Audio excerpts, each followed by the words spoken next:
Welcome to the Unstoppable Recording Machine Podcast, brought to you by Hairball Audio. For nearly a decade, Hairball Audio has been helping musicians and recording studios improve their recordings by offering high-quality outboard recording equipment in do-it-yourself kit form. Check out the full line of compressors, mic preamplifiers, and do-it-yourself parts at hairballaudio.com. Hairball Audio. Do it yourself without compromise. This episode of the podcast is also brought to you by Shure, legendary microphones, cutting-edge wireless systems, premium earphones and headphones. Shure, the most trusted audio brand worldwide. For more information, go to Shure.com. And now your host, EYAL Levy. Welcome to the URM Podcast. I am EYAL Levy. And I just want to tell you that this show is brought to you by URM Academy, the world's best education for rock and metal producers. Every month on Nail the Mix, we bring you one of the world's best producers to mix a song from scratch from artists like Lamb of God, Meshuggah, Periphery, A Day to Remember, Bring Me the Horizon, Opeth, many, many more. And we give you the raw multi-tracks so you can mix along. You'll also get access to MixLab, our collection of bite-sized mixing tutorials, and Portfolio Builder, which are pro-quality multi-tracks that are cleared for use in your portfolio. You can find out more at nailthemix.com.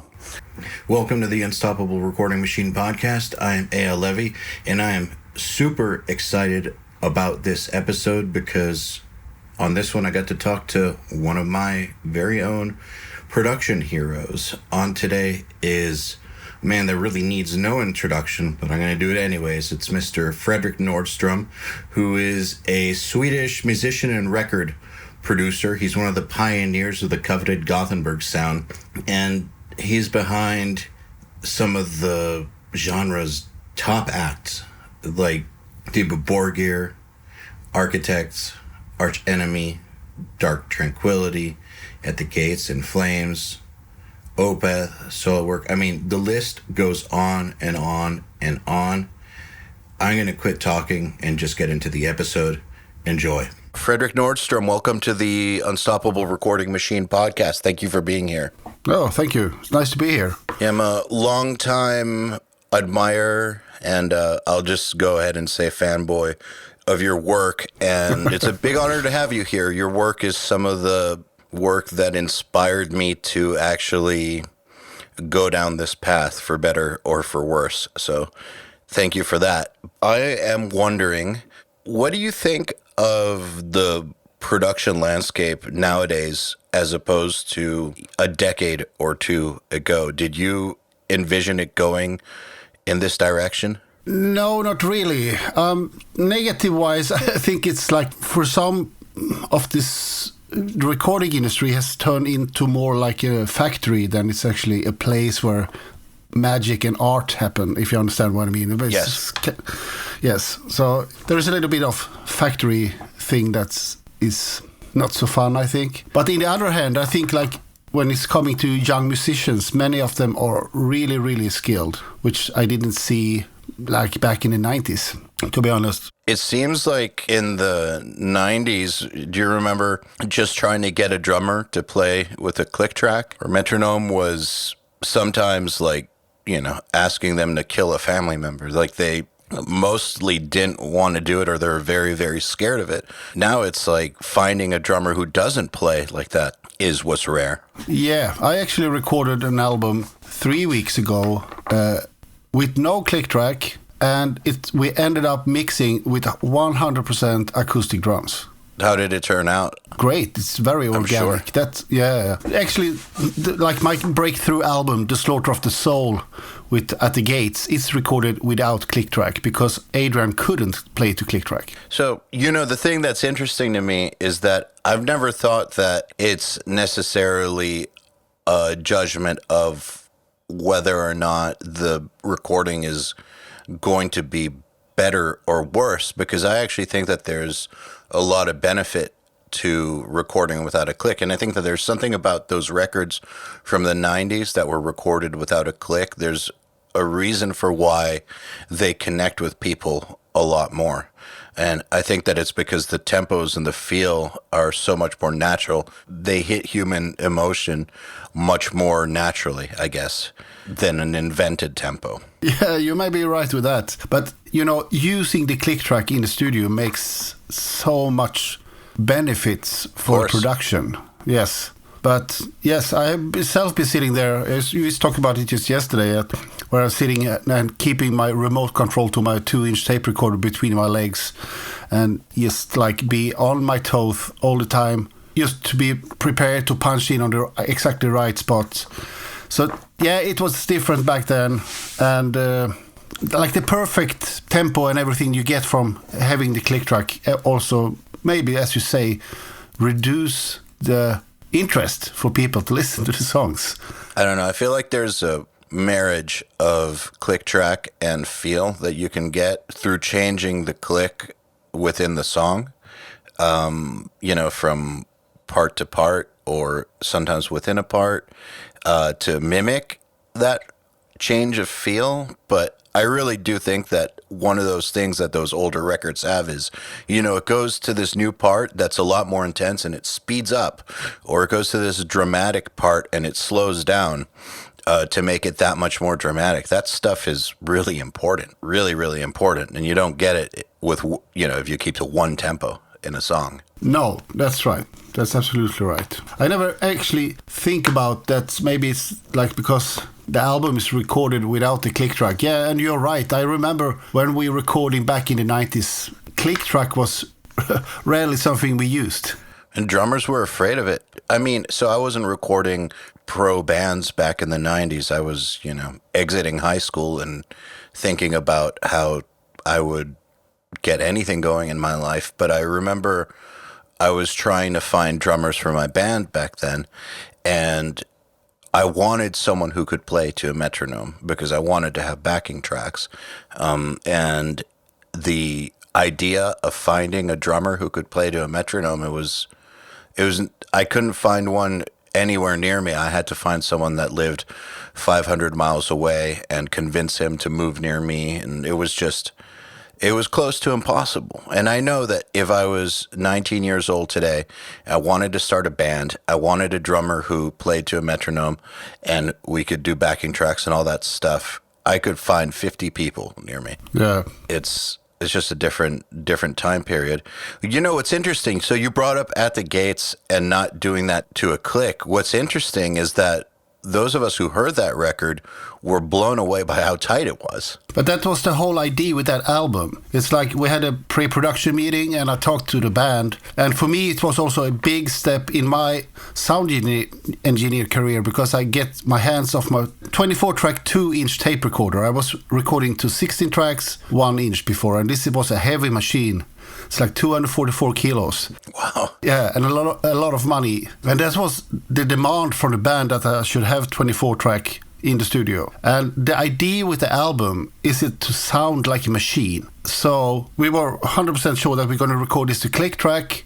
But Adrian, he couldn't manage to follow like 2 bars maybe, and then he was lost. And he said, I cannot do this. So we decided to make the drums super tight. And it's punched in, and I promise you it was a hard work just to nail the drums. And then we were doing the same with the guitars. And then I think like 3 weeks have passed, or maybe 4, and we did the bass during a couple of days. Wait. Did you say 3 or 4 weeks just to do the rhythm guitars? And drums. Okay. Yeah, that was a long time back then, actually, to be honest. The most of the In Flames albums are recorded in 2 weeks, mixed also. Holy shit. I mean, that's fast. Yeah. So more or less back in the 90s, from beginning of 90s to middle of the 90s, I recorded more or less 24 albums per year. So wow, it's crazy. The punk album we normally record them in 5 days, including mixing. There's some producers now that who've been on this podcast are doing very well who record that fast, like sometimes like Kurt Ballou, for instance, but it's a totally different style. I mean, I definitely know people who now record who say that they can do 5 days or 10 days, and it is what it is, but they're not doing the style of music that you got known for. It actually blows my mind to hear that you did these melodic death metal records in 2 weeks. That's yes, crazy. Horacle was like with In Flames was there we actually asked for 1 extra week. Wow, so 3 weeks instead of 2? Yes, Slaughter of the Soul was my first big production. There we spent 6 weeks. So what I think is really, really interesting is, so you built that one piece by piece through punch-ins, but it's interesting how that led to this trend of people recording to a click and editing everything together because they wanted to be as tight as the At the Gates record. Yes. I remember everything was looking back to that At the Gates record as this is the standard. It needs to be this tight, but it's impossible to actually be this tight. So, that's where the whole, I feel like in metal, that's where the whole, punching in 2 notes and then 3 notes and then editing those notes together, that whole thing came from trying to match the At the Gates record, which was actually performed. It was performed, yes, but Adrian did a hell of a work with the drumming. And he also developed a new technique for the 2 beats, which, because I was like, when you play 2 beats, I want a hard hit on the snare drum, because triggering and stuff like that back then, for me at least, didn't work so well. So I want to make sure that I had a good acoustic drum sound. So he developed a technique where every time he should hit on the snare drum, he lift his right arm straight up, so he gets space in between the arm to hit the snare drum hard. And it looked weird when he played drums, but he always had a consistent hard hit on the snare drum. And Anders Bjöller, the Bjöller twins, they are, especially Anders, he's a downstroke machine. He is a brilliant guitar player for rhythm guitars. Hold on, about this drum technique. So he was doing that even on the very fast beats? Yes. It's hard to explain how he looks. It looks like he was kind of swimming or something. What I'm trying to imagine is how high up did his arm go? He lifted up his, what you call elbow. Mm-hmm. He lifted up more or less over his head. Okay. To get space to hit the snare drum hard. Wow, he must have really been moving. Yes. And he was sweating, I promise you. I can imagine. Yeah, it was like a full hockey team had been changing clothes after a match every time we passed that room. So, and we had to do that a couple of times. How many hours per day could he sustain that for? I think we went on 10, 12 hours days. Because one of the things about that record that I remember people couldn't understand was how the snare sounded so consistent, and everyone was convinced that it was a fake snare. It's not. But it didn't sound fake, but we didn't understand how it could possibly be so consistent that fast. If we're talking about the gear I used, I had a Mackie 3282 console. I had a pair of GBL speakers, no Tannoy, some 8-inch stuff. I had a Clark Technique stereo compressor. I had 2 DBX 160X compressors. I had a Behringer Composer as a master compressor. And the mastering studio did nothing with the master I sent to them. They just took the DAT tape I sent to them and just printed straight to the CD. You can see it if you take in that album into your DAW and you take a modern album and take it in, and you will see it's actually not limited. Interesting. Yeah, so it's have a lot. And you also will notice there is no bass guitar, more or less, because Jonas was so tired of complaining on his bandmates that they should play better, so he was kind of passed out when it's time for the bass. and he was like, bass doesn't matter, you know. That seems to be like a kind of a common thinking back then, in a way, following the influence of Injustice for All. I feel like there was a time period after the late 80s into the mid 90s where bass kind of took a back seat in metal. Yeah, maybe. but it's always good to have a good bass performance. Yes, it helps a lot. But actually, year 2000, I think it was when we actually built our first real control room. Then we actually heard the bass in the proper way. I was sitting with, shit gear. I had a shit control room. So to hear the bass, I had to go into another room and stand in the corner. Or if I played on a certain volume on a, what you call it, ghetto blaster. Yeah. And it didn't distort, then I know it was not too much bass. Because in a crap room, it's hard to hear the bass. So when we built the first proper design control room, it was like, wow, this is bass. And then we start to put attention on bass. It just goes to show that you can make great records even if you have a shitty situation. Yes, absolutely. It's like what I say, it's not the hammer who built the house, it's the carpenter. Absolutely. Yeah. So this tech shit, not shit, but, tech stuff. Yeah, people get so I need this gear to do that. You don't need that gear, just do it. But it's like, listen to the Pink Floyd album. They are amazing. And they didn't have any sample players or anything back then. They made what I want. I totally agree. That's one thing that we try to teach our students at URM Academy as much as we can, that, it's gear is cool and it's sexy, and it's sexy to want all the latest stuff and to use what your hero used. But at the end of the day, the best producers and the best bands don't need that gear to make great records. You could take an amazing producer with an amazing band and give them an M box or something, and an SM57, and some shitty drum set, and a crappy guitar, and tell them to make a record, and they will do something that sounds great because they'll know what to do with it. Obviously it's cool to have nice tools and you put them in a beautiful studio with great gear and great design. That's all the much better, but that's not necessary at all. No, it's not. And I cannot more than agree with what you're saying, because that's what I believe also. But good tools helps. Of course. There's nothing wrong with it. Absolutely. We all know that great sources through great gear with a great producer and all that all helps to create a magical product. But I also know plenty of people who, recorded in a cabin, or I know some people who recorded some vocals at the beach with a M-Box and an SM58, and those vocals ended up going on a record that went #1, and it sounds amazing. And I know so many of these stories of people making great records in really shitty situations that I just think that there's a priority, and the priority is your skills and your ears, and then the gear is second. And the thing is that if you get your skills and your ears to a world-class level and you're making world-class records, you'll get the money to be able to buy the gear anyways. So the gear will come. Yes. Not the other way around necessarily.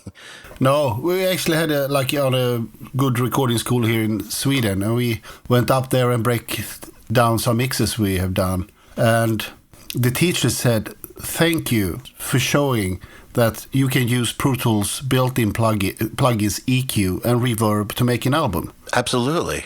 Yeah, because there are only kids here talking about, have you seen that new plugin? We need that plugin. They're just talking about the plugins they need. And there is a lot of cool plugins out there, for sure. But, my favorite EQ is actually Pro Tools built-in EQ. It's really good. It works. Yes, it does. I love that you're saying that, actually, because we get people asking us all the time, do I need to pay for all these plugins, or what do I need to be able to do this? Or even just when joining Nail the Mix, do I need to have the exact same setup as the instructor to be able to mix this song? I say, no. If you have a DAW, you have everything you need. Every DAW has its stock built-in plugins, and they're all fine. They are. The ones in Logic and Cubase are fine too. They all work.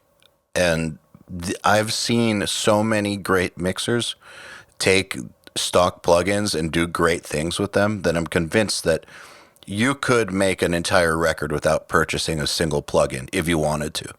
Yes, absolutely. Yeah. Like you say, a Cubase today is tool-wise 10 times better the one I used when I recorded Slaughter of the Soul, The Gallery, and so on, all these old albums. Absolutely. And yeah, I'm more like I'm buying plugins now these days when I find something that is unique, if you understand what I mean. Yes. I'm the kind of guy that put on a channel strip on a channel, and that's what I work with. So I use the SSL 4000 channel strip, and will go for the whole track. And you can do that. I actually encourage people listening to this podcast who don't believe us to try mixing their next song with just channel strips and see what happens. Or maybe channel strips and one reverb as a send. Yes. And an aux, and see what happens. And challenge yourself to do that. And I know what you mean about new plugins that are unique. Like one that has come in the past 2 years that a lot of people are loving, but that is legitimately great, is a plugin called Soothe. Have you ever used it? Yes, I love it. So that's what I mean. I think I'm assuming that that's what you mean. Plugins like that are unlike anything else, and they really do something, like you said, unique and very useful. Yes. Yeah, you also have like this Sound Radix stuff. They are they're trying not to make a clone out of an old DBX-A compressor. They're not trying to do a clone of the Red series from Focusrite. They're actually doing something unique. And using the technology to actually advance the game. Yes. And I used the SSL channel strip that looks best, because it looks best in my eyes. And then it sounds best, because I think it looks best. And I was the same back in the days when I had this massive gear behind me. It's like the rack, with the spaces for over 200 units. And I bought the CubeTech compressor because it looked good. I paid $4,000 for it because it looked good. I know that it sounds kind of funny what you're saying, but I totally understand, because I've thought that there's a link between the way that gear looks and the way that you'll use it. I've thought that for a long time, because there's some plugins, I'm not going to name them because I'm not going to, but there's some plugin manufacturers who make plugins that audio-wise sound pretty good, but their interface is so ugly that I think that actually is interfering with their success as a company, because people don't want to use it. No. People want to use things that they enjoy looking at. And I actually think that that's one of the reasons that FabFilter are doing well. In addition to the fact that their plugins are really, really good, I think the fact that they're very easy to look at, and it's like a spa for your eyes almost. I think that that's part of why they're experiencing so much success. It's a combination of a really good tool, but also it's very easy to look at. Yeah, but it's like I have 3 different kind of SSL channel strips. One of those are actually from SSL itself. So for me, it was like the natural choice. But after listening to it, I didn't like it. And actually, that's one of the few times I used my ears. and then I have 2 other ones. And when I open the middle oldest one, the middle one that I used most before, I don't use it anymore, because the new one I have looks so much better. And it is probably a little bit better also. But I mean, the middle one I could probably use and get the same result. But the new one looks so much better, so I use it all the time. Well, we get a lot of questions about, should I use this SSL channel strip versus this one versus this one? And it's like, you know what? They're all good, and just use the one you like the best. Except the SSL one. I think the SSL one is very digital in the mid-range. That's the only one I haven't tried, actually. Oh, okay, and it has a very nice high end, but the bass control is like, I tried it on so many sources, and it feels like they need to recap the channel strip. Do you understand what I mean? It's like... Yes. Yeah, because that's what happened with an analog console. When the capacitors go old, it gets like bad in the bass.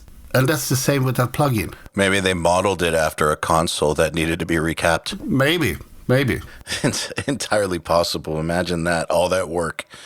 And that's what it comes down to. So back to At the Gates in the late 90s, when you were working on those records, did you imagine that you would be, I feel like it's you, Andy Sneap, and Colin Richardson who kind of defined where metal went, extreme metal, for the next, till now almost. Did you think that you were working on records that were going to define the next few decades of metal? And would you have believed it if someone told you that?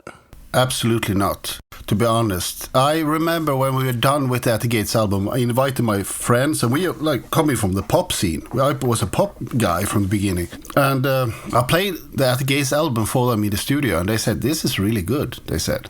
And then suddenly I get phone calls from around the world that people want to come to record in my studio. And I was like stoked about it because, wow, it's just like not, the local guys who's coming here. And then I like heard the In Flames guys, "Oh, we want to sound like them." And then I realized that that album was something special, but it took some time before that happened, actually. Oh, how old were you when you made that record? Oh, I was 94. I was probably 24, 25. And I have been working in the studio, to be honest, every day, 12, 14 hours, 7 days a week. For how many years? Several years. I was in a divorce because of I was never home. And I had 2 children. I saw my oldest son around when he was 2 years old, kind of, first time. Because I was in the studio all the fucking time.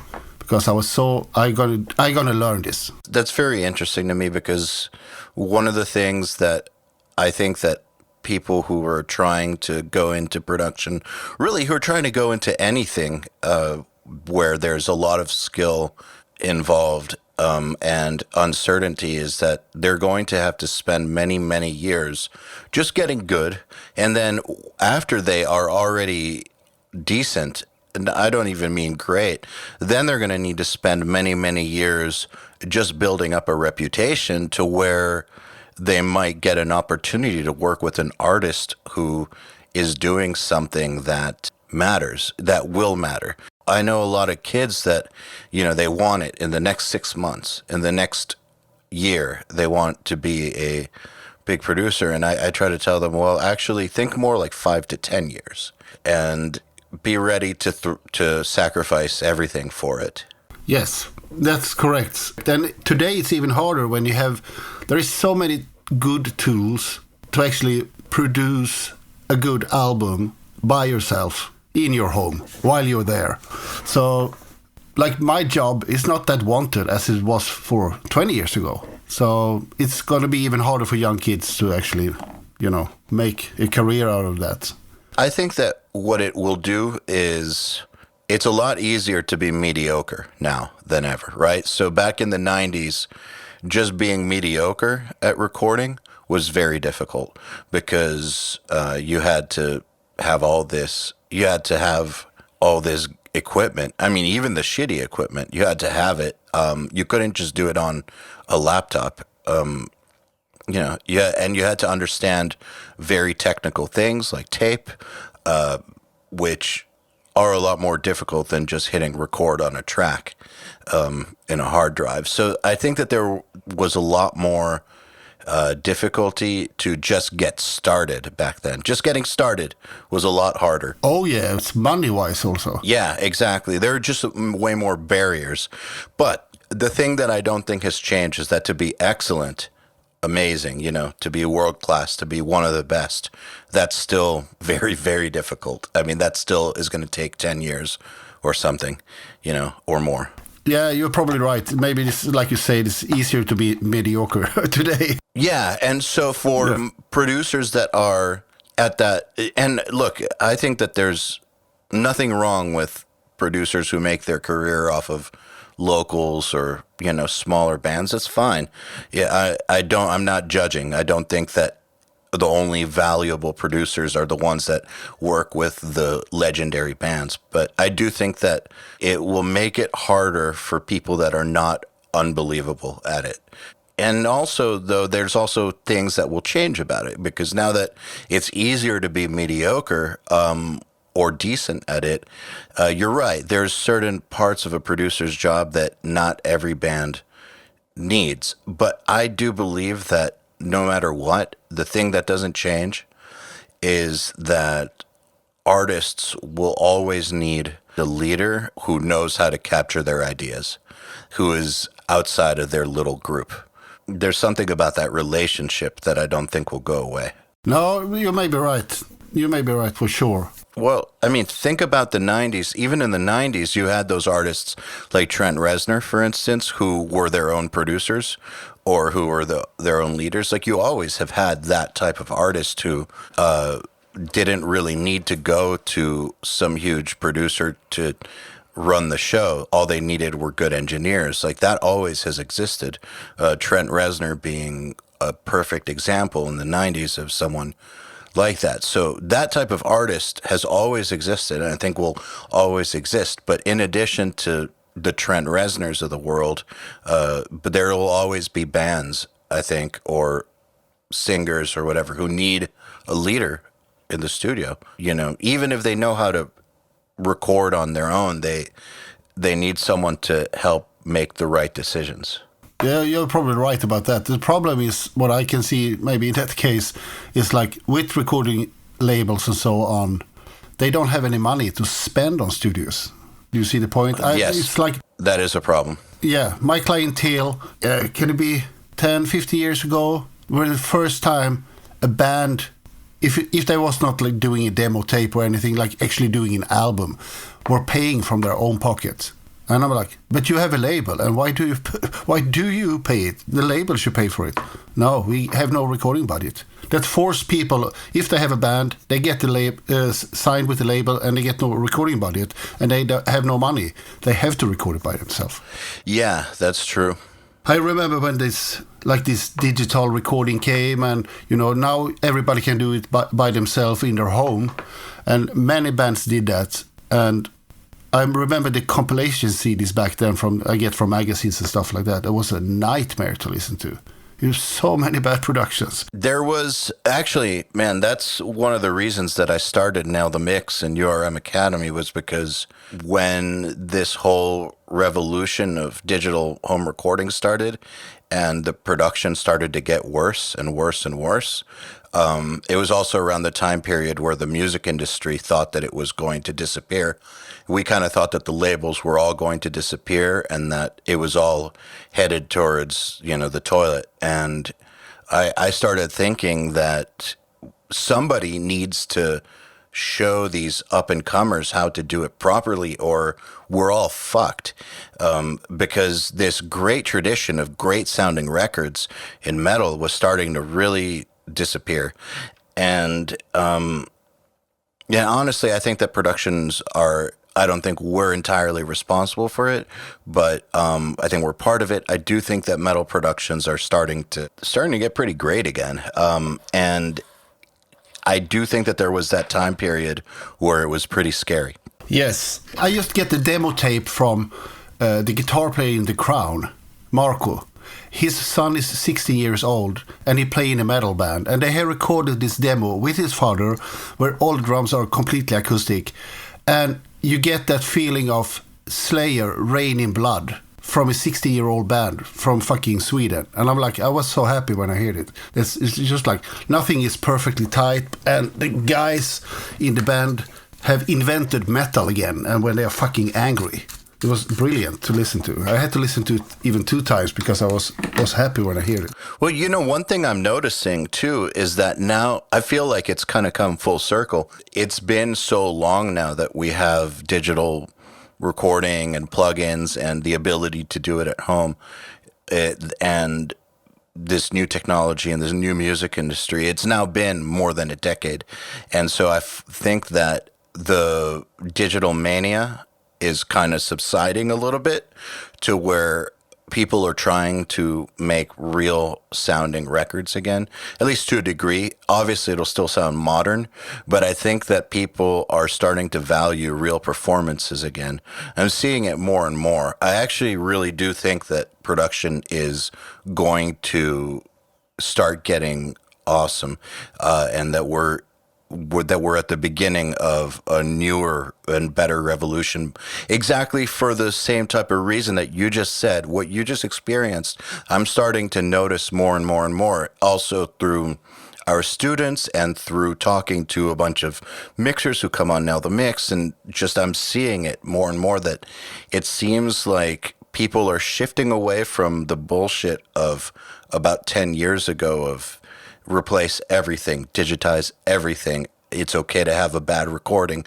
That whole thinking is starting to change, I think, to where people are actually using the tools that they have artistically.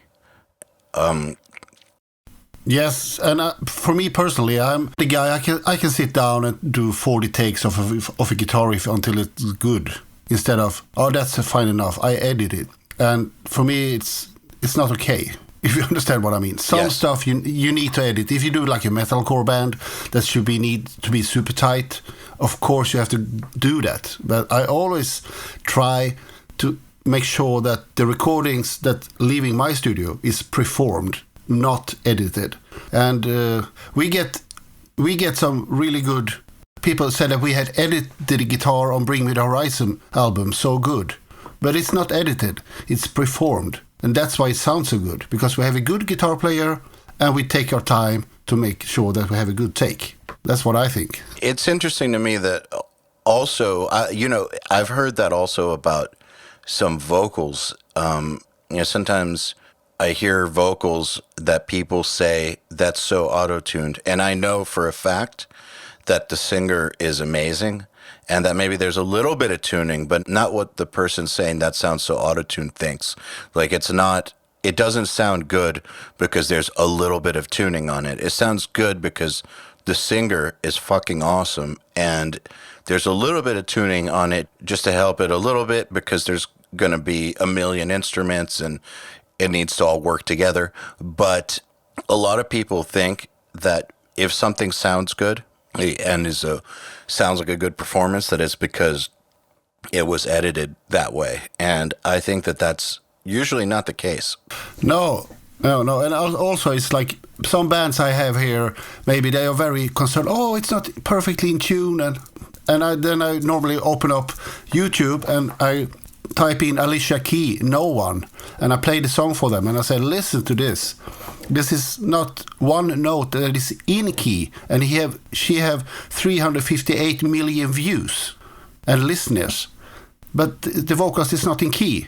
You like it because it's a good song and you like her. It's funny, I got the stems to a song by that band Muse from about 10 years ago, one of their really big songs, and I know that a lot of people who listened to them thought that they were the most unbelievable musicians and the saviors of hard rock, all this kind of stuff. And so I got the track and I started listening to the tracks, and there's some auto-tune vocals, there's some mistakes in the guitar solos, not huge ones, but just like, if he's tremolo picking a solo and like playing as hard as he possibly can. And, sometimes the tremolo picking will slip a little, but then he'll just keep going. And so it just sounds like someone going at 100% intensity, and it's not perfect, but it's awesome. And in the mix, you can't really hear that. You can't hear those little mistakes, but they're definitely in there. And I always bring that up when people think that something that's awesome is a little too sloppy or not edited enough. It's like, look, that's not the way great music sounds. Great music isn't perfect. Great music feels great, and you love the songs. That's what makes it great. Yeah, but it is more or less how I say it. It's like, you're Fredrik Nordström and you're like the founder of Gothenbug Sound. And I'm like, no, it doesn't start there. It starts with a good songwriter. I'm just a part to help. What is an album without a good song? Good songs.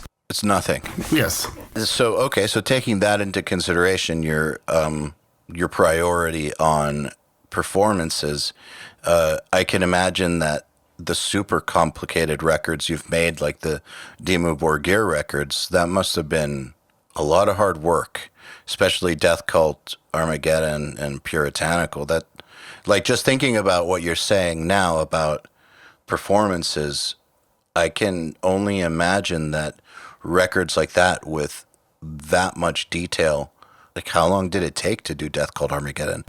10 weeks. Oh, that's actually pretty fast considering. But then we had double recording for 2 weeks, so it's 12 weeks maybe is the right one, because after I went down to Prague and recorded the symphonical orchestra, I had to edit them because, to be honest, symphonical orchestra are fantastic, but they don't understand metal music. And, you know, I was there and I was like, what is this? It's 1, 2, 3, 4, bum. No. We go wham, like this. So I had to sit for a week and cut all that shit together to make it actually work with the music. The guys in the band was so disappointed when I hear it when I come back. Man, I am familiar with that orchestra because my dad conducted the Yngwie Malmsteen orchestral album, and I went to Prague with him, and he worked with them, and it was the same thing. And I remember Yngwie was so shocked and disappointed that, like, you know, like, he was expecting 1, 2, 3, 4, everyone goes. And that's not how they think. And it was very, very hard. It was a lot of hard work. And then also the fact that he played in E flat. And so all the scores were written in E flat. Yeah. Man, that, like, they had such a hard time with the key. Whereas for guitar, all it is just tune it down, play the same thing, no big deal. But for an orchestral player who has to read something with 6 or 7 flats, it was very, very difficult. It actually, I'm really, really lucky because I was 17 when I got to see this happen. And it really educated me as to how this idea of putting an orchestra with a metal band it's like a great idea, but it's actually a very, very difficult fit. It's not going to just work. You have to really, really make it work. Yeah, but it's like when I recorded my first album with my band, Dream Evil, and I had the Gothenbug Philharmonic Orchestra there, and mainly for the ballad. And I had recorded the demo for that song on a piano that was 8 cents too low. Whoops. And it was time to record the album. And I was like, for fuck's sake, the demo is good enough. Let's keep it. And so we tuned all the instruments down to like 8 cents. And then the orchestra guy came and I said, this is tuned in 432. And they were like, wow, that's not good. Because they have the tuning set in their head. But they sorted it out after a while, but they have to like retune their minds. I didn't realize that until then. And then the thing is that, yes, they're professionals, so they'll get it eventually, but it's so expensive to have an orchestra too. So it's not like you can take 5 days, or I mean, maybe 5 days you can take, depending, but it's not like you can take 12 weeks like with the band.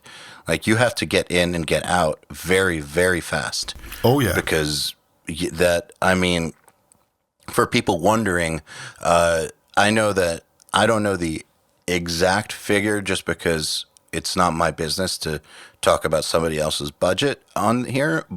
And I also don't totally remember, but I will say that the orchestral budget was for 4 or 5 days was tens of thousands of dollars. And that's what an orchestra costs. Yeah, but there's so many people that need to have the salaries, and they are working their asses off to keep that level of performance. Because more or less you can put the scores in front of the nose, and they're playing it directly, perfectly. For the most part, yeah. Yeah. Especially with music that's written properly for them, like, you know, a soundtrack. I think that when they get metal music, oftentimes it's not properly written for an orchestra. Like you said, like you gave it to them 8 cents flat or whatever. I know that the Yngwie stuff didn't take into consideration the tuning, that it would be very difficult for an orchestra. And so it's not that Yngwie should have changed his tuning or anything. If he wants to play an E flat, he can play an E flat. But they didn't realize that, okay, so an orchestra and those players are fantastic at what they do, but it's what they're not fantastic at what they don't do. And if you're going to give them something that's outside their comfort zone, be prepared for however much time they need to learn how to do it. Yes. So you already had some experience with an orchestra, though, sounds like, when you went to do the demo stuff because of Dream Evil. Yes, but I did Puritanical, whatever the full name of the album is. Puritanical Euphoric Misanthropia. Thank you. It's a great name. And then we had the Gothenbug Philharmonic Orchestra in the studio. So I had to learn how to mic this shit up and, you know, and they were also judging me. They came to the studio, they looked at the microphone setup and everything and, you know, okay, this seems to be serious. But they didn't realize how hard it was to actually also to play the demo stuff. I could imagine. Yeah, because when I heard the music first time, they were laughing, and then they saw the scores. What was difficult about it for them? They didn't tell me, but I saw on them, and the planned time we had for like 3 hours ended up to be a full day, and you know they become grumpy, and they was renegotiating the money we should pay them, and so on. Yeah, so I have a question about that, because I know that eventually Dimmu started working with a professional orchestrator. He was there the first time also. He was there the first time. Okay. What I was curious was, I know that sometimes metal musicians will write for orchestra, but they won't take into consideration the actual limitations of the instrument that they're writing for. You know, so they'll write a riff on guitar and then translate it for a horn and not think about whether or not that actually is possible for a horn player. So yes, almost the same as when a guitar player writes something on, you know, Superior Drummer for their drummer, but it would need a drummer with 8 arms, you know, and yes, 2 heads and 9 feet, you know, to do. Like that same idea of writing unrealistic things, I feel like metal guys will do for orchestral parts. Yes, and they also is like, you know, they can play orchestral on a keyboard like you play a piano, but that's not how it sounds. No. And you don't have and they use like a violin section. That's one finger. That's that section, and I put in 6 fingers.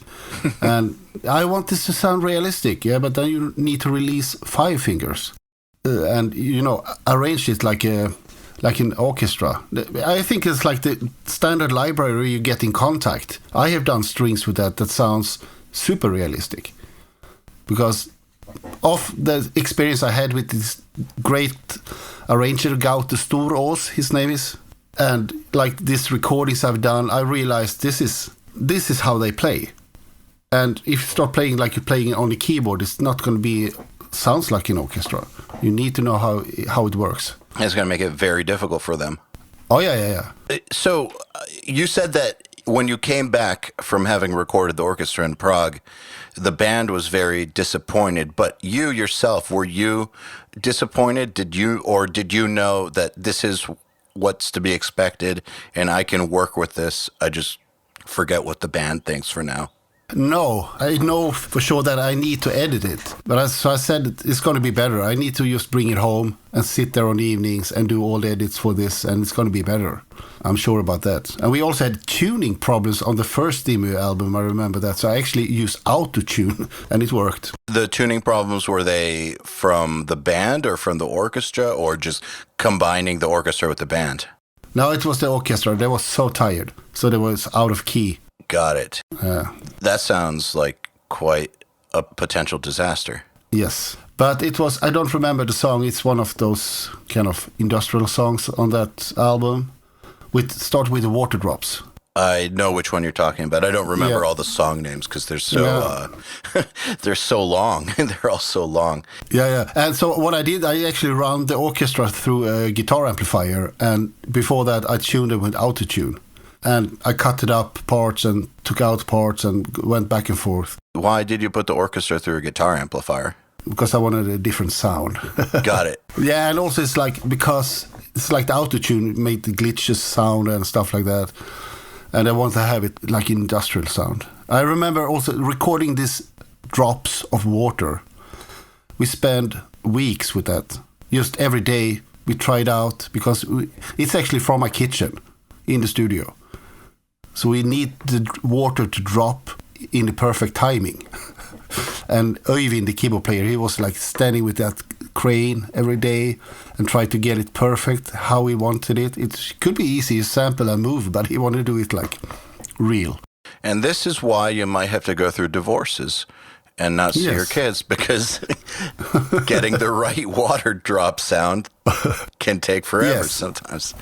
Yes. I'm joking, but I'm not joking. That is the truth. Getting the art, you know, in addition to getting the skills and everything else that you have to do. Sometimes the art itself just, it happens when it happens. And that record came out great. It was clearly worth it. I have another question. If you've noticed this about orchestral instruments with metal, I've had some bands who have really wanted orchestral instruments involved because they hear your records and they think it's this big epic thing, and which it is on those records. But so then we end up hiring some strings, and they're not ready for the fact that in a very basic way, when you just have, some strings like a quartet and a metal band, the two sounds don't really mix together naturally. No. It's almost like when you have clean bass with metal, how it sticks out really weird sometimes. That's why you have to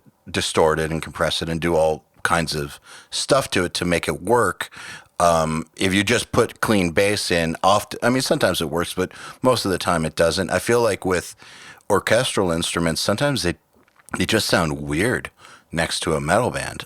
Yes, for me anyway, it has been like I have to process the strings in the mix because it just disappear. It doesn't blend, like you say.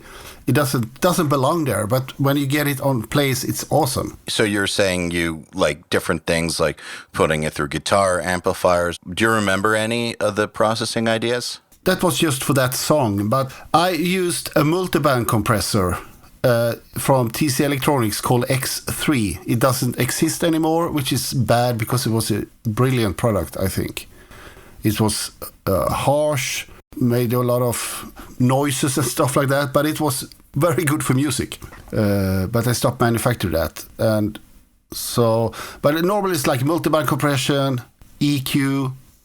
I need sometimes some reverb also to make it fits in the music. The multiband compression is kind of very important for that. Makes sense. So question about the mix on Death Cult. Did you automate like crazy in it? Not so much as you talked about in that. That's why I was asking, because to me it sounds like a crazy amount, but then again, it could just be really good arrangement. Yes, because that's also one thing I was on. We started with Puritanical. It's like Öyvind, the keyboard player. I think he was a really important part to make this album sound like as they sound. I forbid him to use the left hand. I thought you don't use that hand. Just use your left hand. So the bass is taking care about the bass player. And we arranged like all that stuff, the synth stuff and all the stuff, like with the mindset on the vocals. What kind of vocals do we have here? Do you understand? Yes. Yes, we never like did any crazy arrangement for synthesizers, even if you get the IDs, if there were vocals there. And some stuff, I remember you talked about how the bass drum raised when the guitar went down, and that's kind of happened by itself. Well, first of all, let me just say that I'm honored that you watched it. Yeah, but of course, I was curious to see how do you find it out. But arrangement is very important. This sounds like a cliche, but I normally say that. It's like That's true. A good arrangement mix itself. So I'm sitting here right now and have this crazy production. I love it. I think it was the best album I heard in years. It's a Los Angeles band called The Offering. And Nis, by the way, say hello to you. Oh, I know who they are. Please say hello back. Yeah, I will. And it's kind of, if you get the mix right, then the song mix itself. But in this case, it's not the whole story because this is insane production. But it's very good, very, very good. So I can recommend it for you crazy people out there to listen to it. That actually makes me admire the arrangement and the composition on Death Cult that much more.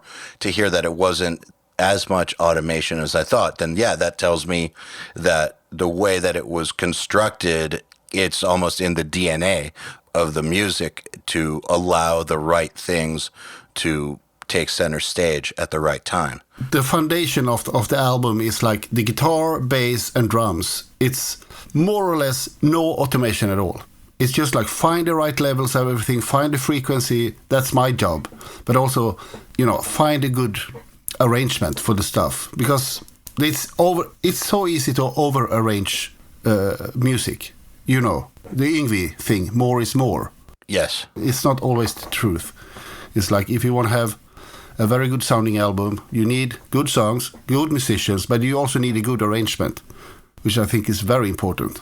And your job to mix the album will be 10 times easier. Oh, well, I mean, a perfect example, I think, of what you're saying right there is those are good players, but the riffs themselves are not crazy. I think that if the riffs were super insane, that it would probably be a lot harder to get that record to sound good. But the riffs, they're simple exactly where they need to be simple. Yes, and that's all. I think like we're coming back to composition again. That's what I think is like the genius with that band was like they were like you have 3 guys who writing riffs in the band, and it's like one of the guitar player, he's the more technical guy, and the other one is more common in his riffing style, and then you have the singer who also write riffs, but they are more simple, and then you have this excellent keyboard player on top of that. They're doing insanely stuff that is great, and you combine all these elements and you get this, do you know how many tempo changes it was on every song? It's insane. Yeah, I believe it. Back to what we were talking about before, that it's tempo and feel is everything. I mean, it all starts with that. Yes. And you can't forget the great drummer too, I feel like that was an incredible drummer as well. Yeah, he is an incredible drummer. The drums was actually recorded on Puritanical. It's completely MIDI, but we never touch anything of his hands. We just moved the bass drum a little bit. You mean he performed it on a MIDI drum set? Yes, a very expensive MIDI drum set, because it was like this, I don't know, the most exclusive drums I've seen in my whole life, almost. MIDI cymbals? No, real cymbals. It's real cymbals, yeah. But he filled the toms and the kicks with pillows to make the triggers work right. Hey everybody, if you're enjoying this podcast, then you should know that it's brought to you by URM Academy. URM Academy's mission is to create the next generation of audio professionals by giving them the inspiration and information to hone their craft and build a career doing what they love. You've probably heard me talk about Nail the Mix before, and if you're a member, you already know how amazing it is. At the beginning of the month, Nail the Mix members get the raw multi-tracks to a new song by artists like Lamb of God, Opeth, Meshuggah, Bring Me the Horizon, Gojira, Asking Alexandria, Machine Head, and Papa Roach, among many, many others. Then at the end of the month, the producer who mixed it comes on and does a live streaming walkthrough of exactly how they mixed the song of the album, and takes your questions live on the air. You'll also get access to MixLab, our collection of dozens of bite-sized mixing tutorials that cover all the basics. And Portfolio Builder, which is a library of pro-quality multi-tracks cleared for use in your portfolio, so your career will never again be held back by the quality of your source material. And for those who really, really want to step up their game, we have another membership tier called URM Enhanced, which includes everything I already told you about and access to our massive library of fast tracks, which are deep, super detailed courses on intermediate and advanced topics like gain staging, mastering, low-end, and so forth. It's over 50 hours of content, and man, let me tell you, this stuff is just insanely detailed. Enhanced members also get access to one-on-one office hours, sessions with us, and Mix Rescue, which is where we open up one of your mixes on a live video stream, fix it up, and talk you through exactly what we're doing at every step. If any of that sounds interesting to you, if you're ready to level up your mixing skills and your audio career, head over to urm.academy/enhanced to find out more. It's interesting. I remember back then, so there were 2 camps. So we're talking about Nick Barker right now. Yes. And let me pause for a second. Just a few things for people who are unfamiliar. The video that Fredrik and I were referencing that I made was called Metal Mix Hall of Fame, the Dimmu Borgir edition, which was I analyzed my impressions of one of the arrangement mixes from the Death Called Armageddon album, just if anyone wants to check it out. And then right now we're talking about the drummer Nick Barker. And Nick I remember that there were two camps about him. I was always in the camp of this guy is amazing. But there were some people who saw that he played with those MIDI pads and were like, he's faking it. And it's like, there's no way he's faking it. Just watch a video. He's actually playing it. This is just the sound he prefers. But that guy is playing that shit. And also his beats are very unique. Yeah, but on Death Cult Armageddon, I was kind of horny to record those toms and the snare. They're great toms. Yeah, like have an acoustic sound. So on that album, there is 50-50. So actually, I took, the work of repairing the missing MIDI notes or erase them, actually. That's what I had to do, because I had to put the sensitivity so I get more hits than he actually played, and then clean it up. So I can use the acoustic tom sound and acoustic snare drum. Can we talk about those toms a little bit? So first of all, I think that I emailed you like 6 or 7 years ago to ask you about those toms. And you actually answered me, so thank you. But I've always thought that those toms, and you can hear it, I believe that there's a song, track 5, on Death Cult Armageddon. Again, I'm not great with the song titles just because they're so long. And just like, they're crazy song titles, so I forget them. But there's a song that starts with a drum fill, a super fast drum fill. And that's a perfect example of the drum sound on the record. But there's something that you did with his toms that I just thought was, I don't know, it's just legendary sounding, because it, like, you could think that they're fake toms, but they're not, obviously. You can hear the dynamics in them, but there's something about them. They just sound perfectly epic and perfectly powerful and like their own thing. So I just wanted to talk about what actually went into it. So you're saying it's 50-50 the MIDI pad and a real tom, or a trigger and a real tom? It's a trigger and real toms, because I recorded the drums from my D-drum trigger. So I recorded MIDI for the drums, and also miking the toms and the snare drum up with real mics. So in the mix, I have his acoustic tom, that is really nice drums. And I also have the sound from my D-drum module I had back then. So the sample itself is just off of the D-drum module? Yes. It's a standard sound. I don't remember the name of it. Do you remember anything about how the tom was tuned or mic'd or anything? I probably used Beta 56 for the toms. I'm pretty sure about that, because that's the only set of mics I have that I have 6 equal. Got it. And then when I recorded it, I probably cut out some 300-400 hertz and put on some more treble from the console I had. And then probably again in the mix, I used my Lexicon 480, and I used the medium stage hall, because I remember that was my super favorite sound from that reverb. And I used a real EMT 140 I had. And probably I cut out a lot of 300-400 again in the toms, more bass and more treble and a little bit high mid frequency. And then mix them together on the console. So that's mixed on a console, that album. Did you sum it down to one fader, basically, per tom?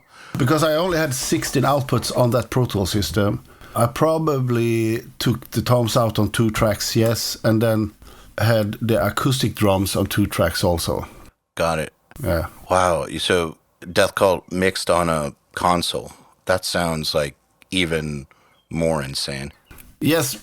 But it's like we did the Clayman album. I didn't have 16 tracks in my Pro Tools system because it was so expensive to buy more than 16 tracks. So I had drums was recorded on analog tape. So and then we transferred the drums to an ADAT machine where we recorded bass and all rhythm guitars. And we put away the 2-inch tapes for the mix so we shouldn't wear them down. And then we transferred like this foundation into 2 tracks to Pro Tools. So we had 14 tracks to record vocals and lead guitars and stuff that we know that we're going to automate. Got it. And then in the mix, I put on the 2-inch tapes for the drums.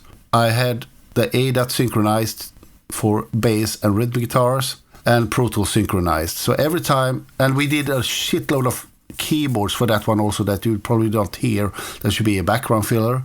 And I pressed play, and it took 10 seconds for everything to be synchronized. Wow. Okay, so you said that the production took 12 weeks. Is that including the mix? Yes. That's actually really fast, considering the amount of stuff on it. Yeah, but it's like for Dimmu Borgir, it's like you have two good guitar players, so the guitar don't take much time. Nick Barker was fast also. We recorded the drums in a week, or maybe less. Then you need the time, maybe a couple of weeks for the keyboard stuff. The recording of the symphonic orchestra took 1.5 days. And then you spend 2 weeks with the vocals. So there is, and also for the vocals on the Dimmu Borgir album, because I didn't want to create all his vocals effect. That goes for all Dimmu album I've done. I didn't want to create the vocal effects while I was mixing. I want to create them as we recorded them. So we did new stuff every time. So I just reset everything, and he said, I have this idea. Okay, let's record that. And then we were sitting down, try different plugins, do new stuff all the time to make otherwise it's so easy. You set up a channel for like this spoken words or whatever you can call it, like this effect box. And you just run it through there all the time, and you get the same stuff on all his vocal parts. So I always, when it came to these vocal effects, I always find a sound that we liked for that part in that moment, and then I print it to the hard drive. Did he ever perform the vocals through the effects, or was it always... Yes, many times. Did you find that made it for better performances? Like he did a better job as a vocalist because he had the feel of those effects? Yes, absolutely. But sometimes we couldn't do it because there was a lot of distortion, and he got incredible feedback through his headphones. So yeah, I can imagine. Yeah. So we had to is this the right pitch? Yeah, kind of. Yeah. And then he did it, and then he came in, and we sitting down, and I would put on distortion and stuff like that. And it's so fascinating to me that you did it this way. Because, so I remember when I was first doing basic recordings with my band, that's what I learned. And we would do things like that too, we would have a great idea for a vocal, and just with an effect, like kind of in a similar sort of style where distortion or weird pitch shifting or just who knows, just all kinds of crazy vocal effects. But it was artistic. It was part of that actual part. The effect created the feel. It wasn't like reverb to give three-dimensionality. It was more like an effect to create part of the feeling or the art of the whole part. And so you kind of have to do it in the moment because that's when it's happening. And that's kind of how I learned to do it. And then I took some formal recording classes, and people said not to do things like that. Record everything as clean as possible, and then you do that stuff in the mix. And then I always found that when I did that stuff in the mix, that I could never come back to that original feeling. No, and that's also why I think it's like the SM7B microphone is so popular among singers, because that was probably a popular microphone to use to do guide vocals. And then the performance they did in the control room when they recorded the song was so much better than when they put up the U47 to do the real takes. So they actually started using those takes, and people see that on videos and think that is a great vocal microphone, which it's not. I think that microphone is quite bad for vocals. I think maybe 57 is better. I think maybe it's just that it hides a lot of what's wrong with singers sometimes, or maybe you're right that it just ends up being good for guide vocals, and sometimes the guide vocals are just the best performance. Yes, I think, because it's a radio microphone, and I'm instantly hearing when people come in with the SM7B microphone recording, it's the SM, I hear it, I hear the microphone. Otherwise, that's the only microphone I think I can spot out on a recording. That's a SM7B. It's got a very unique characteristic. So, did you know that record was going to get as big as it got in the U.S.? I mean, you had already been doing big records for a while, but I think that was the first one to sell over 100,000 copies on Nuclear Blast in the U.S. Like, it was a big fucking record. Yeah, I didn't know that. They won the Norwegian Grammy Award with it, and even Norwegian people I speak to that are like, normal day worker, they know about Dimmu Borgir in Norway. And I just get a reward from Central Media when this happened with 100,000 sold copies. And I was like, wow, that's surprisingly many copies. Yeah, and I mean, I remember they went on Ozfest, and it was like, I know that some people are like, it's not true black metal, blah, blah, blah. But man, to see stuff that extreme and that crazy get that big was unbelievable, and it was very inspiring also. I mean, I love the record artistically. It's one of my favorite of all time, but just the fact also, in addition to all that something that it's a crazy album, and it's not commercial at all, and the fact that it could get that big was just really cool to see that, that's possible. Yeah, but if you compare to the previous album they did, I might think that, like, if you see how, from a technical, musical way, that album is better. Puritanical? Yes. I love that one too, so. Yeah, but I can see that these albums, like we recorded this symphonical orchestra for The Great of the Apocalypse. It was like one of the few moments in my life when I really get goosebumps. It was just like, I was sitting in the studio tracking this guitar, dun dun dun dun dun dun dun dun dun dun, over and over again. I was like, guys, what is this? This is super boring. And they were like, yeah, but there's going to be keyboards on top of that. What keyboard? Oh, we don't know yet. Oyvind is working on it. And then Oyvind dropped more or less all keyboard recording for that album. So we actually didn't record so much keyboard. We just kind of repaired instruments in the orchestra that we couldn't hear good enough, because it's just like 5 mics and the spot mic was not that good. And we're coming down to Prague and they start playing that amazing arrangement, which it is, that Gauti did.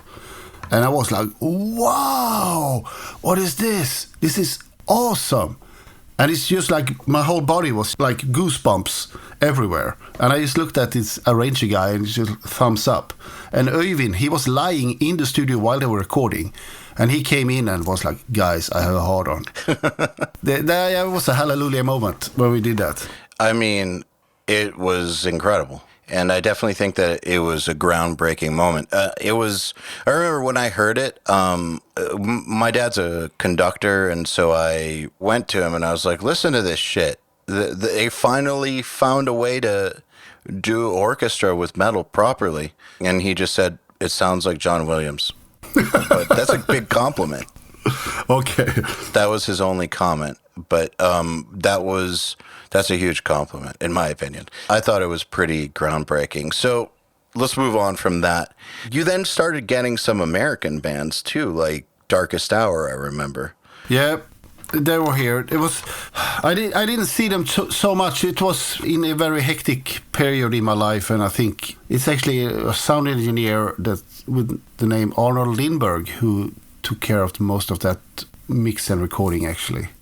Got it. I remember there was when I was working with Sukov, we spoke to you and you told me that you were doing something for Saab.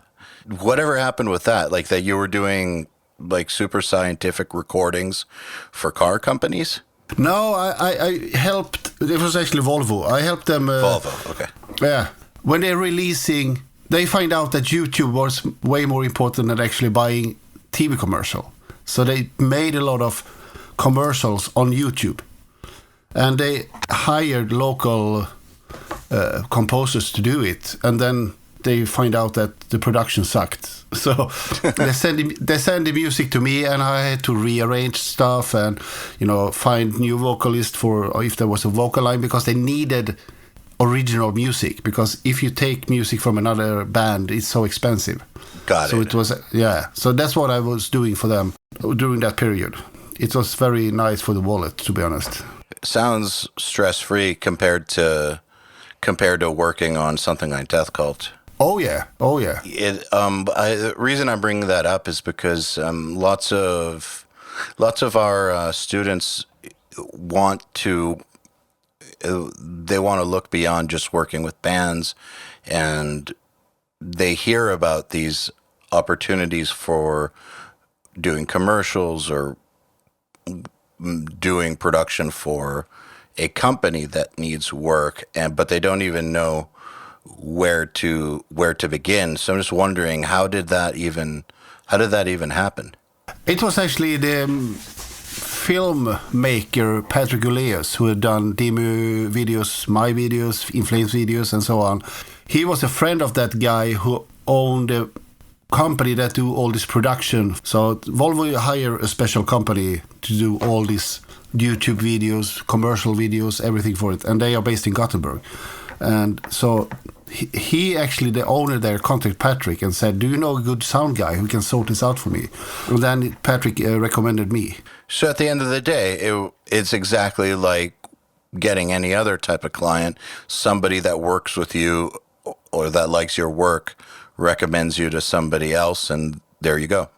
Yes, and that's what people ask me, call me, especially like phone book company and all that stuff.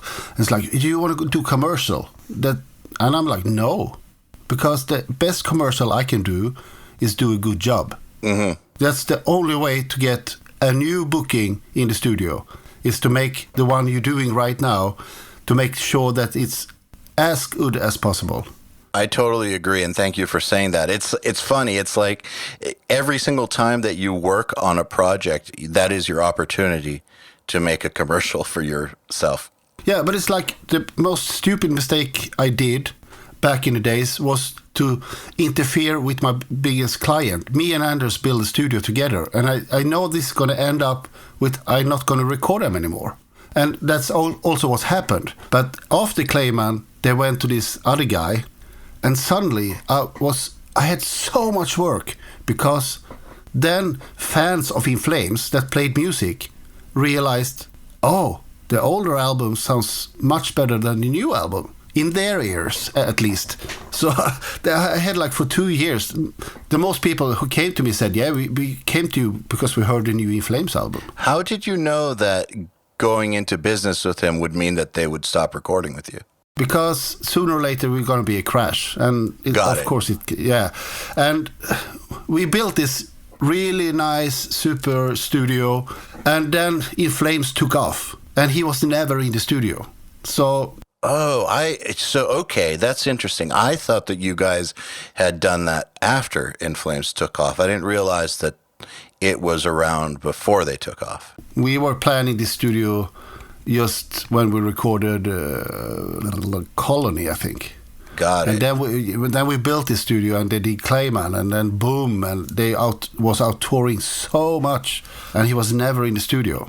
So I can see that it felt like a super bad investment for him. I can imagine. Yeah, because the studio was standing there, and it's just costing him money every month, and he couldn't use it. Yeah, because he was on tour. I've always thought that starting a big studio is a bad investment for a professional musician. Oh, yeah. It doesn't seem like it to them going in, because it's like, well, look, I won't have to pay for studio anymore. But it's like, well, actually, that's not true. You might have to pay for it all year round, depending on how well it does, or, and it costs so much money to get going, and the maintenance is not cheap. I mean, there's so much to it. Yes. So, no, it was absolutely not a good investment for him, I think. And I had a lot of things to do. So we had like a deal. We had like the studio. We had 2 control rooms. We had like, the deal was like, you have the control room 1 for 2 weeks, and I have control room 1 for 2 weeks. And I had the smaller control room for 2 weeks. So we had this equal amount of time in both studios and plan our work around that. And I'm trying to, fill the whole studio all the time, but you don't have so much clients, so you can have 2 studios running to 100%. And I guess you can't ever really know that a band is going to take off the way they took off. No, of course not. So, but in the end, it's all good. He had this great success, and they have made a shitload of money from the band, and you know. And you got a ton of work, so Yeah. it all works out. So I have a question. You have had some phenomenal producers get their start by working with you or for you, like Henrik Good, for instance, who we had on Nail the Mix a couple of years ago with Architects. And he's a phenomenal talent. And, you know, I know a few producers such as yourself who have a history for, you know, their interns go on or their assistant engineers go on to be very, very good. It doesn't always work that way. But do you have a process for training or cultivating your assistants or your interns? What do you think it is about how you guys work together that helps them, you know, actualize their potential so much? Yeah, it's funny. Henke, he was a student for a long time, and we liked him very much. Very cool guy.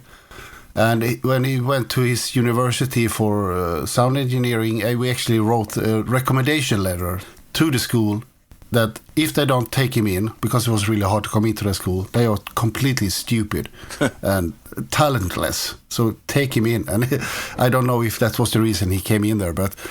And then the guy who worked for me before, he stopped, and there was a perfect opportunity to Henke jump on the train, and he was kind of nervous because that was not either his music, but I was like, you will learn. Also, it's one thing that I probably do different from many producers. I'm very concerned that always, you know, push away the credit for myself and push it to him.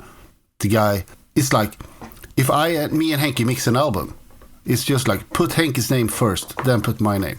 Because he need that credit to that people will trust him. Do you understand what I mean? Yes. Yes. That's really rare, by the way. Yes, I know. Come on, I don't gonna name any name, but I know people sitting and ghost mixing for, you know, producers here in Sweden. Yes. He didn't fucking do that mix. There was another guy, but he take the credit. And he take the money also. And I don't think that's fair. And it doesn't help people to come out. More or less the whole Stockholm scene. I've been in a studio where a very famous songwriter and producer sitting and do his music. Do you know what he does? He is walking around in his house, do nothing.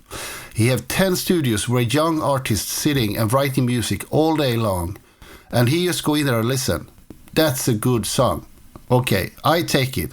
They get some credits for it. They get some money for it. But he take the big credit for the songwriting. And that's how he gain his name. But he actually don't write any music at all.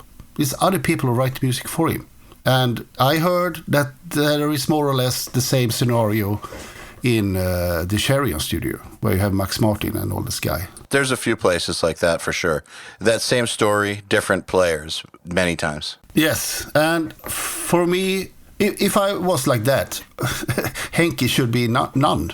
And that should not help him in any way. And I don't think it's fair. It's like the guy before him, Patrick. This took 5 years, at least, you know, before people even know his name and, start to trust him. Do you understand what I mean? Yes. And it's so with Henke, it took long. Even he's a very good guy, but the name is not there. So that's why I'm being very important. Like, make sure that you credit him.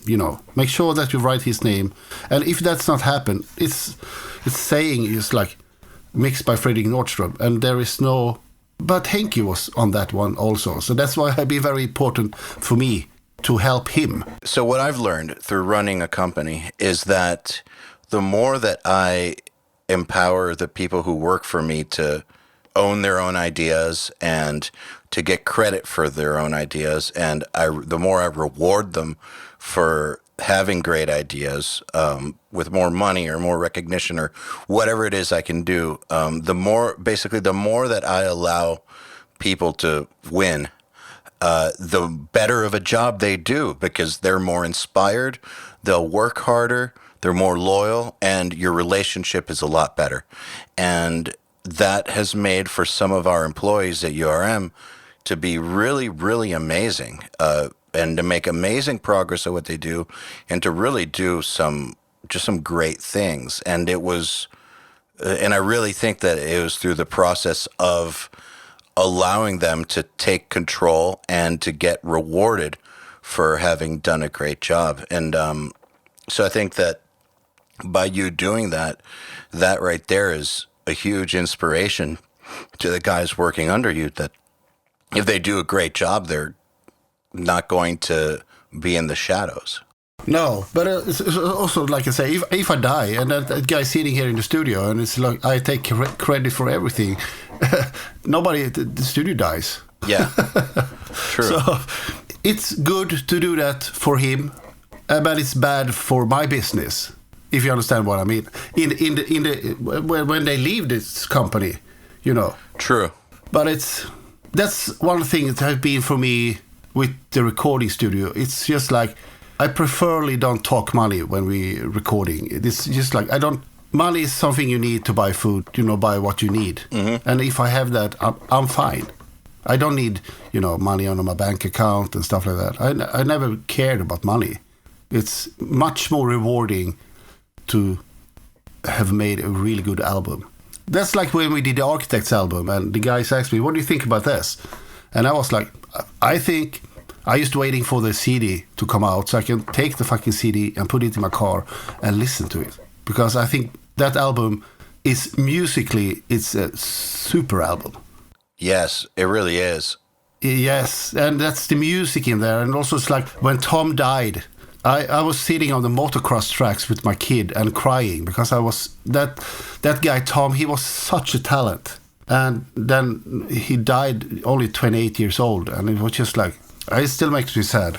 Well, it's a tragedy for sure. And it really was an amazing record. And the guitar tone on it is spectacular. And it's a Mesa Boogie amplifier that I hate. Really? Yes, but they were like, this amplifier work.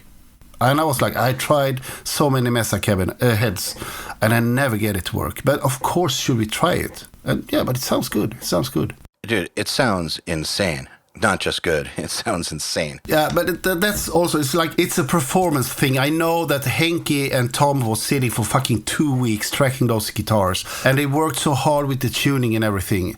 It's just like, I don't know the word for it. It's completely gay, anyway. I know that Tom was so picky with his guitar stuff. So, a lot of... Yeah, but it's like everybody says, like, oh, Mike Amott have a so good guitar tone. And then he just raised his left hand and wave with the fingers. Because it sounds good when he plays guitar. It's same with Lee in Bring Me the Horizon. Listen to his fucking guitar tone. It's the same amplifier. Take the same sound and play. It's not going to be the same great guitar tone. Because it's in the hands. It makes difference. Even for heavy distorted guitars. And I'm sure that going back to At the Gates, like how we started this conversation, that part of those guitar tracks, like you said, was one of those brothers is a down-picking machine. Like, I'm sure that tone is, I mean, lots of people talk about the miking technique and all that stuff, but I'm sure that a big part of it is the guy who played the guitar, the end. Yes. Yeah, you know what guitar amplifier we used for that album? We used the Metal Zone, the most hated pedal in the world. Of course. And that was connected to a PV Supreme 160. You know, the old ones with the green... Oh, yes. Striping on. And we had Anders' homemade build 2x10 and 2x12 speaker with broken cones in it because they didn't have a grill on the front and it has been destroyed during the tour. That's what we had to work with. And it was actually back then I put up all kind of mics I had in the studio. And I have learned this, what they call now these days the Fredman technique. But there was a guy who was a producer, local guy, who showed me that because he saw that in a magazine somewhere, that somebody used that. And we put up all mics and we was trying back and forth for 2 days what mics that's actually sounded best. And then we came to the conclusion. For this album, these 257s sounds absolutely best. It's just amazing hearing that the gear is what it was. Speaking of, we've been talking for a while. I know that it's getting late. I don't want to take up the rest of your evening. We just have a few questions from our listeners for you. Yes. If you don't mind, I just want to ask you a few of these before we wrap up. But on the topic of that album, Alan Sasha Lesko is wondering... I recognize that name. Do you? He probably has asked you questions. Do you have a breakdown of the cab slaving multi-amp technique? And also, is Rob being a good little bitch? Actually, this is now these days well-known guitar player Gus G. Back in the days, like with our first album and all other albums we did, we recorded quad-track guitar with left and right one amplifier, left and right another amplifier to get a massive tone. But he was so lazy because he's Greek. No, but yeah, but he felt it boring to record 4 rhythmic guitars, and I understand that. So I said, okay, let's try to record one guitar, but with 2 cabinets and 2 heads, and I connected like through a split box to 2 amplifiers, but I didn't like that guitar tone, and then record them on 2 tracks, of course. I didn't like that guitar tone because it sounded like there was 2 singers sing at the same time, if you understand what I mean. So I took the send from the angle head I used and connected it to return of my 5150. So I had 1 preamp, 2 power amps, and 2 cabinets. Recorded these 2 cabinets to 2 tracks, and then I took 1 cabinet like 70% to the left and the other one 100% to the left. And then we did the second track, we did the same, but the opposite to the right. And with that, we get a decent guitar tone.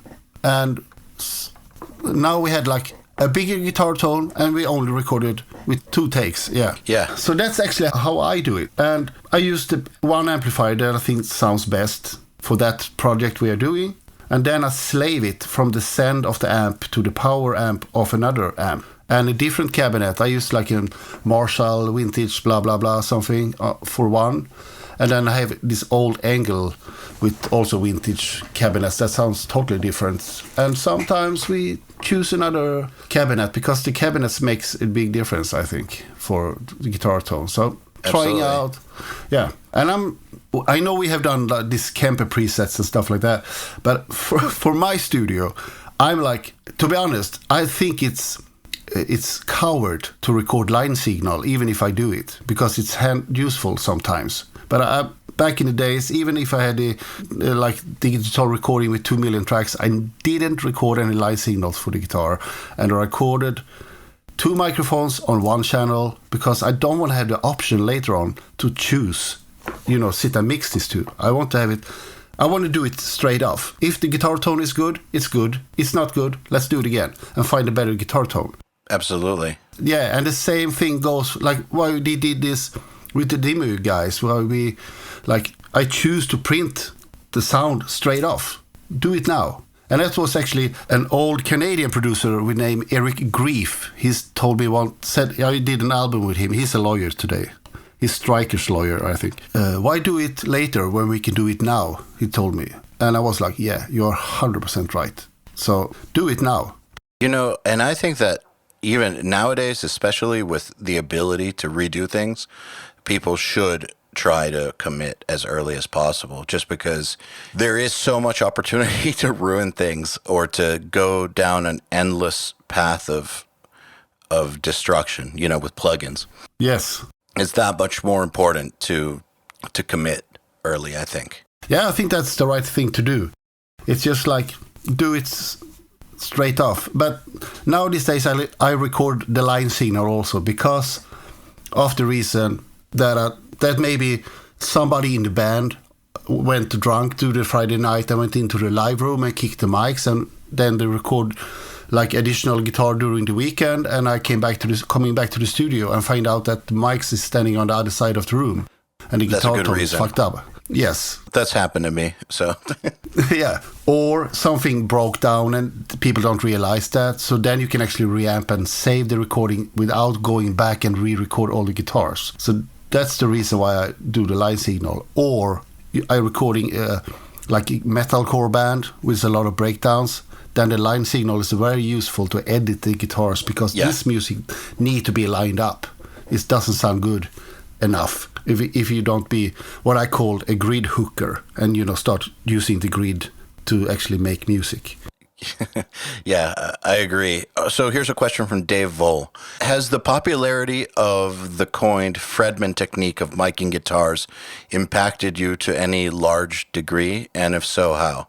Yeah, maybe a little bit. But to be honest, we have done this test several times with several bands to find out what we think sounds best. And for those bands, we always come up with the conclusion that 257 sounds best. And sometimes I'm adding a condenser microphone and blend in a little bit, and I switch around between speakers, and I always take down all the microphones to make a new setup so I get a different tone, because you just move a microphone a couple of millimeters, change the tone of the guitar. So but yes, I was a little bit surprising when I saw this clip from Wilkinson Audio that he used my company name to sell a microphone holder, and especially when I get it in my hand, realized their angle was completely wrong.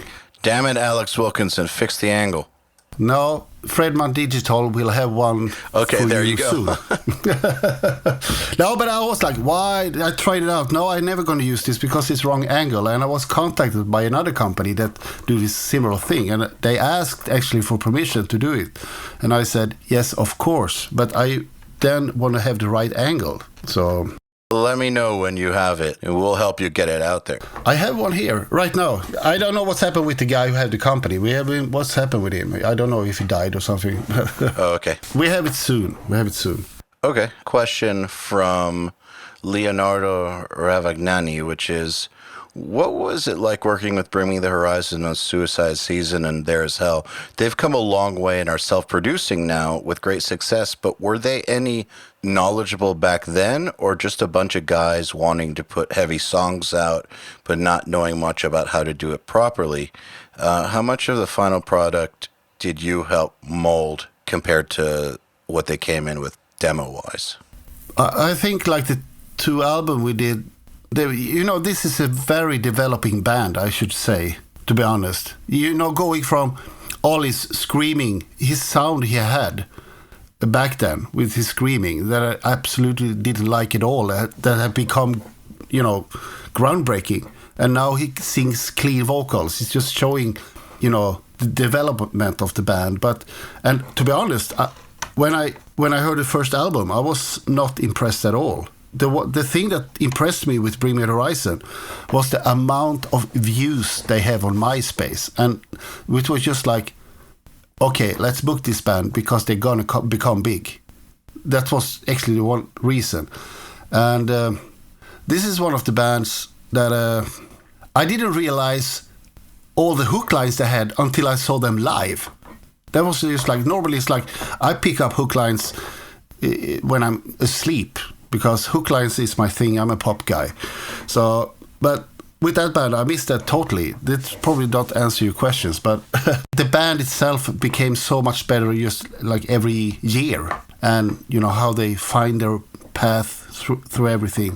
And they're still developing. Yes. I think it's a very cool thing. It's a cool band. I like it. Sounds to me like they always were just, they started where they started, but always were trying to get better and better and better and better. Yeah, but they asked to come to me to record because they were In Flames fan. Got it. Yeah. So, but they went far beyond that pretty fast, to be honest. They're huge. So, here's one from Alan Van Eloy, which is, hello, Fredrik. Firstly, would like to say thank you for joining us here at the URM family. And the question is, would you say age matters with regards to work in an audio environment as far as studio producing, engineering, and front of house? I'm 29 this year and still getting my feet wet, and I feel old compared to some other people I see.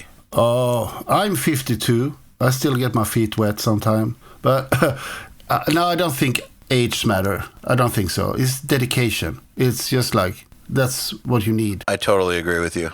You need some diagnose from the doctor or something like that. When I built that studio where we recorded Slaughter of the Soul, I was recording in my old studio, and then on the evening I went down and built my new studio. So I worked 17 hours per day, 7 days a week. And it's finally ended up with me getting some kind of, I don't know what's happened. My whole body stopped working. Exhaustion, maybe? Yes, but you need dedication for it. It's like Robbie, the little bitch, as somebody asked before. He's doing great, and he is smarter than me because he have this dedication. But he no, I'm not going to work this Saturday and this Sunday because if I do that, I will crash and burn. So day off. And he's constructing a control room in there next to me here, and it's going to be fucking brilliant, that control room. And I see when he works with his band, he's super dedicated, he's super into it, and I think that's what you need, kind of. More or less now these days, I'm chasing the perfect take, if you understand what I mean. I want to record like everything perfect. I want to be old school, kind of. I can do the edit shit also if that's necessary, but I don't see that as an art to make a really good drum sound. So you're still trying to make great records? Absolutely, always. Yeah. Every album has to be the best. That's great. And I feel like that, regardless of age, that's what matters, is that type of attitude. Yes. And one of the mixers that we're really good friends with, his name is Billy Decker, in countries, has 15 number one hits, and he's 50, I believe, and he didn't really start mixing professionally until he was like 36 or 37, and much of his success really has come in the past 5 or 6 years, so in his mid-40s and now into his 50s, and his age hasn't really seemed to matter at all because his attitude is amazing. Yeah, but also it's like something I've done since I started playing. It's like protecting my ear because that's my profession. So I have to save my profession, and I never play live without earplugs and stuff like that. That's very important to save your ear, I think. And also it's like, try new stuff. I know metalheads. If metalhead, they are like, oh, they did that album there, let's go there. And the guy in the studio say, okay, I'm going to try some new things. And then the band would say, no, don't do that. Don't try any new things. That's what I've noticed when I do stuff. So I never tell anybody I try new stuff here. I just do it. Because if you cannot try new stuff, then you cannot develop. And that's why I'm like, when I'm mixing, okay, I used that snare drum on the previous album. I'm not going to use it again. I'm going to try some new combinations here. And if I do triggering drums, for example. And especially for like toms and snare drums, try new plugins for the overheads. Try new stuff all the time. Let's do this instead. Because it's so easy. That's what I said in the beginning. I see some producers. It's just like I heard a band from Sweden, the new album, mixed by somebody not far away from here. And it took me 5 seconds. Okay, that's the guy. And I talked with the guy in the band later on, as we are friends. And I said, you went to him? Yes. I heard that straight off on that snare drum. Because he used the same snare drum every fucking time. And I think that's not good for him. And I don't think it's good for the band. And I had the same discussion with another very famous musician. And he felt the same thing. It's not good for production as a whole either. No, it's not good for anybody. Yeah. Because it's like he said, like they had to put like a promo package together for a tour. And that tour had 3 bands. And the same guy had recorded and mixed their albums, and he realized, oh, everything sounds the same. And that's why I'm doing Hammerfall album now also at the same time. And he asked me, are you going to use anything from the old mix? Absolutely not, I said, because it's like you writing the same song 2 times. Is that fun? No, and it's not good for your album. So I always start fresh with everything. I think it's very important. And stay away as much as possible from like templates and that kind of stuff. I used that EQ edit for the bass drum there, and I used that sample for that album, and it sounds awesome. Okay, I use it again. Okay, but don't do that. Try new stuff. One of the things that I think is, it's human nature, and I'm sure that as we get older, and we are creatures of habit, our habits get that much stronger and that much more reinforced. So if we get into the habit of using the same thing over and over and over, and we reinforce it over and over and over, our willpower to find new things is going to get weaker. And I think that's the problem with age, not ability. Because actually, the older you get, I think with music, the more potential you have to do greater work. I know, for instance, in orchestral music, my dad's world, that people in their 50s and 60s are considered in their prime, more than the 20-year-olds, way more. Like conductors, they're not considered great until they're in their 50s or 60s, generally. That's when all their experience and their skill and maturity can really come out. So I think with production, that as long as you don't allow yourself to get stale, that age is actually a benefit. Yeah, I can feel that, and I also feel like the pressure of doing a job is not that hard now. 50 years ago, I can actually, because I put myself under such high pressure of performing, that I could actually puke, because it was, I have to fix this. But now I have more experience. I easily, attacking stuff, and you make it works as I want to hear it. So yes, the age is actually, it's for benefit. I think so. As long as you keep yourself, healthy and all those things, like you don't let. So I think that as you get older, you have to obviously change your lifestyle some. You can't do the same things. Like you can't drink for 5 days straight like you did when you were 20 and then expect to be productive. So you have to obviously behave in an age-appropriate way. But if you behave in an age-appropriate way and your maturity is there and your experience is there, you should be a lot better at it now than any time before, at least what I've noticed. And I got to say that also for me, as I get older, the stress and the pressure of everything I do is a lot easier to deal with, for sure. I totally agree. Yeah, but it's also like now I find like new partners. I have a guy up here where I'm sitting. There's a lot of like production studios up here, and I'm up with them on the evenings when I should actually be home. But I'm up there with my acoustic guitar, and we're sitting and playing and making music. And it's like the first time I was there was a guy coming in, and we're sitting and jamming with acoustic guitars and bass and stuff like that, and creating music. And this guy coming in and saying, "You know what, guys, this is the first time," to the young guys, he said, "this is the first time I see you actually smiling in here. You have fun." And I had a great fun. And they are 25 years younger than me, but I bring my experience there. And, for them, it's also a release. So I'm up there a couple of times per week, and we just take the guitar and playing some stuff. And they're like, "Oh, that's awesome," because of my experience. But I feel the pressure because they want to make the success. But it's like my age with the young guys, and the stress release a little bit, and they do great stuff. Sounds like a great combo. Yeah, we have a lot of fun. I love to go there. It's just like coming home 12 o'clock in the night with a big smile on my lip, and fuck, that was awesome. Nice. This is music, what it's about, to have fun. That's also easy to forget, the fun part. It's like I have a son. He's 16 years old now. He has, he ride motocross, and he was second in European Championship, and he was like youth national champion in Sweden. And then he decided to take the final step to go to to get the elite license to ride the highest series. And then I saw on him, he don't have fun.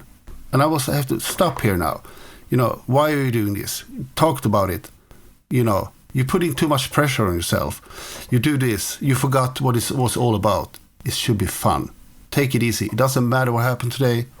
Make sure you have fun. And it's very important, also with music.